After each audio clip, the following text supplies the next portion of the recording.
सभी विद्यार्थी को आज मैं रक्षाबंधन के शुभ अवसर पर शुभकामना देता हूं और पुनः हम लोग अपने सिलेबस को आगे बढ़ाते हैं। आप लोग के इसके पहले कंटिन्यू क्लास चलते रहा था फिजिकल केमिस्ट्री का। आज हम तुम लोग का एक नई यानी तीसरा टॉपिक बच रहा था इनऑर्गेनिक केमिस्ट्री, यानी हल्का सा ऑर्गेनिक केमिस्ट्री देखे थे और उसके बाद ढेर सारा टॉपिक फिजिकल केमिस्ट्री का समाप्त किया। आज पहला चैप्टर हम इनऑर्गेनिक केमिस्ट्री शुरू करने जा रहे हैं। इसके पहले मैं सभी विद्यार्थियों से गुजारिश करूंगा कि पुनः आप चैनल को खोलें और खोलकर सब्सक्राइब कर लें, उसके बाद अब टॉपिक आगे शुरू करें। देखिए, ऐसे इनऑर्गेनिक केमिस्ट्री का जो सबसे पहला चैप्टर है वह है तत्वों का निष्कर्षण। और तत्वों के निष्कर्षण करने के जो सामान्य जो विधि और सिद्धांत है, मतलब general principles and process of isolation of elements, यानी कि ये जो बोल रहे हैं आज केमिस्ट्री के क्षेत्र में कि टोटल 118 गो तत्व है, 118 तत्व हैं, तो तत्वों की संख्या 118 है। कभी कभी तुम्हारे दिमाग में बात आते होंगे कि आखिर इतना सारा तत्व का आविष्कार कैसे हुआ, खोज कैसे हो गया। नहीं, तो एक तत्व के ऐसे जनरली आप लोग 3 वर्गों में बांट करके चल रहे हो, जिसमें कुछ तत्व को धातु कह रहे हो तो कुछ को अधातु कहते हो और कुछ को उपधातु कहते हो। यानी तत्वों को हम 3 ग्रुप में बांट करके चल रहे हैं पहले से ही, metals, non metals and metalloids. अब तुम लोग को फिर दिमाग में आती है कि एक तत्व इस दुनिया में आखिर कहाँ से आता है, कहाँ पाया जाता है। तो ये जान लेना बहुत जरूरी है कि दुनिया में जितना भी तत्व का आविष्कार जो हुआ या हो रहा है, आने वाला समय में होता ही जाएगा। ये सारे तत्व इस दुनिया में कई जगह है, यानी कुछ तो समुद्र के जल में घुला हुआ है, कुछ हवा में घुला हुआ है और कुछ जमीन के अंदर में भी है, कुछ बालू के साथ मिश्रण के रूप में है, कुछ पत्थर के रूप में है, चट्टान के रूप में है। यानी ये तत्व एक जगह नहीं है, कई जगह तत्व है और वहां से ही हम लोग को वह तत्व निकालना पड़ता है, खोजना पड़ता है, जिसमें देख रहे हमारे वैज्ञानिक दिन रात काम करते आ रहे हैं। तो ये जानिए कि टोटल तत्व जो है ऐसे 118 को जो है वह कई जगह है, लेकिन अधिकांशतः जो तत्व है वह तत्व जो माने खनन करके, खुदाई करके जो प्राप्त किया जाता है वह जमीन के अंदर से, और जमीन के अंदर से भी कहाँ, वह पृथ्वी का जो अर्थ क्रस्ट है, भूपर्पटी कहते हो, यहीं पर ज्यादातर तत्व है। अब यहाँ पर देखिए, पृथ्वी जमीन की सतह से अगर नीचे खोदाई किया जाए तो सबसे ऊपर में जो लेयर है यही अर्थ क्रस्ट है, इसी को भूपर्पटी कहते हैं। और इसी भूपर्पटी में ज्यादा से ज्यादा तत्व इसी में पाया जाता है। ऐसे तो कुछ बोले कि हवा में भी है, कुछ समुद्र के जल में भी घुला हुआ है, कुछ बालू के रेत के साथ भी मिला हुआ है तो कई जगह।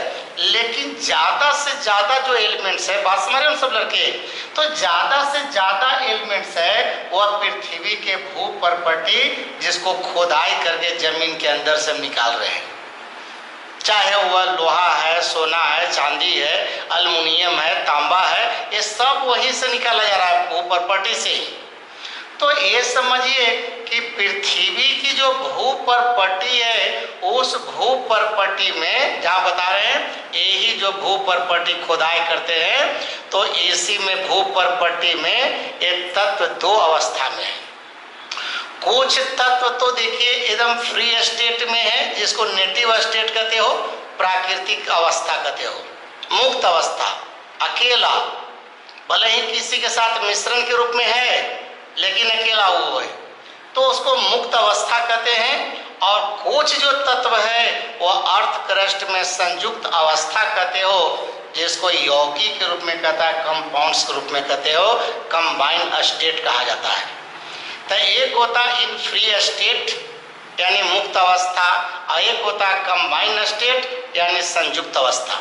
यही दो अवस्था में जो है तत्व जो होता है वह जमीन के अंदर पाया जाता है, जैसे खोदाई करके हम लोग बाहर निकालते हैं। तो पृथ्वी के भूपर पट्टी में पाए जाने का यही दो अवस्था है, एक है मुक्त अवस्था, याद करेंगे सभी लड़के, यानी फ्री स्टेट, और एक होता है संयुक्त अवस्था जिसको कंबाइंड स्टेट कहते हैं। ये दो अवस्था होता है तत्वों का। अब इसी में देखिए आपका भूपर पट्टी में अगर याद कीजिएगा कि टोटल 118 को जो तत्व हम कर रहे हैं कि टोटल 118 को तत्व है, और 118 तत्व में याद करना अगर पूछेगा तो याद कीजिएगा कि ऑक्सीजन सबसे ज्यादा भूपर पट्टी में पाया जाता है, लेकिन ऑक्सीजन नॉन मेटल है। सिलिकॉन जो है जिसको मेटलॉइड कहते हैं, उपधातु कहते हैं, तो ऑक्सीजन के बाद अगर दूसरा कोई तत्व है तो वह है सिलिकॉन। और धातु में अगर पूछ दे तो कहेंगे अल्युमिनियम। पृथ्वी के भूपर पट्टी में कहे अर्थ क्रस्ट में तो वह सबसे ज्यादा पाया जाता है अल्युमिनियम, और टोटल तत्व में कहेगा तो कह देना है जवाब ऑक्सीजन, याद रखिएगा। और इसी तरह से अल्युमिनियम है, आयरन है, मैंगनीज है और बहुत सारा तत्व हैं। तो ये पृथ्वी के भूपर पट्टी में तत्व दो अवस्था का, मुक्त अवस्था और संयुक्त अवस्था। तो मुक्त अवस्था का अगर मानते हैं कभी कभी एग्जाम्पल तुमसे पूछे तो याद करना कि सोना, ये सोना जो है और ये प्लेटिनम जो याद बताए थे पहले भी, इसी को नोबेल मेडल कहते हैं, यानी सोना और प्लेटिनम। तो ये पृथ्वी के भूपर पट्टी में याद करना मुक्त अवस्था में है, किसी के साथ अगर है भी तो मिश्रण के रूप में है, यौगिक के रूप में नहीं है, याद करना है। ऐसे कभी कभी चांदी भी आपको मिल जाएगा मुक्त अवस्था में, ऐसे कहीं कहीं कॉपर जिसको तांबा कह रहे हो ये भी तुमको मिल जाएगा मुक्त अवस्था में, कहीं कहीं माने पत्थर चट्टान उठान देता है उसमें आपका मिक्स रहता तांबा भी। और ऐसे तो बताए कि ऑक्सीजन है, नाइट्रोजन है, अक्रिय गैस जिसको उत्कृष्ट नोबेल गैस कहते हो, ये सब जो तत्व हैं ये इन फ्री स्टेट में है, चाहे तो वह भूपर पट्टी में है, या तो एयर में कहिए, या तो जल में कहिए, या कहीं और है, लेकिन ये मिक्सचर के रूप में रहते हैं, किसी के साथ यौगिक नहीं रूप में रहता है, तब उसको कहते हैं मुक्त अवस्था हुआ। लेकिन वही दूसरा जो हम कहते हैं संयुक्त अवस्था माने कंबाइंड स्टेट। अब कंबाइंड स्टेट करने में तो यौगिक के रूप में ही रहेगा, अकेला नहीं, किसी के साथ वो कंबाइन होकर के कंपाउंड्स बना लेता है, और कंपाउंड्स बना के वो रहता है। तब वैसे में देखिए आपका सोडियम धातु है, पोटासियम धातु है, एल्युमिनियम है, मैग्नीशियम है, सीसा है, पारा है, फास्फोरस है। इसी तरह से देखिएगा ये जो कॉपर है तो कॉपर संयुक्त अवस्था में भी है और मुक्त अवस्था में भी है, याद करिएगा। धातु है, तांबा जो है वो मेटल है, लेकिन कहीं कहीं ये मेटल यानी कि देखिए मुक्त अवस्था में है तो कहीं कहीं संयुक्त अवस्था में है। जैसे चांदी देखिए कहीं कहीं मुक्त अवस्था में है तो कहीं कहीं संयुक्त अवस्था में भी है। तो खास करके वैसा मेटल्स या वैसे तत्व जिनका क्रियाशीलता, एक्टिविटी, रिएक्टिविटी जो होता है न कम है न ज़्यादा है, मॉडरेट है, मध्य रूप में है, तो दोनों अवस्था में आ सकता है। वह मुक्त अवस्था में भी हो सकता है, संयुक्त अवस्था में भी आ सकता है।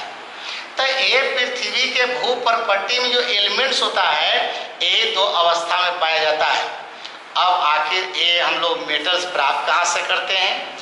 तो ये भूपर पट्टी में ही टोटल आपको मेटल नॉन मेटल है, भले ही बहुत कम मात्रा में बता रहे थे इधर उधर है, तो जो भी है जमीन के अंदर भू परपट्टी करे हो, तब भू परपट्टी से खोदाई करके तो ऐसे बहुत चीज निकलता है।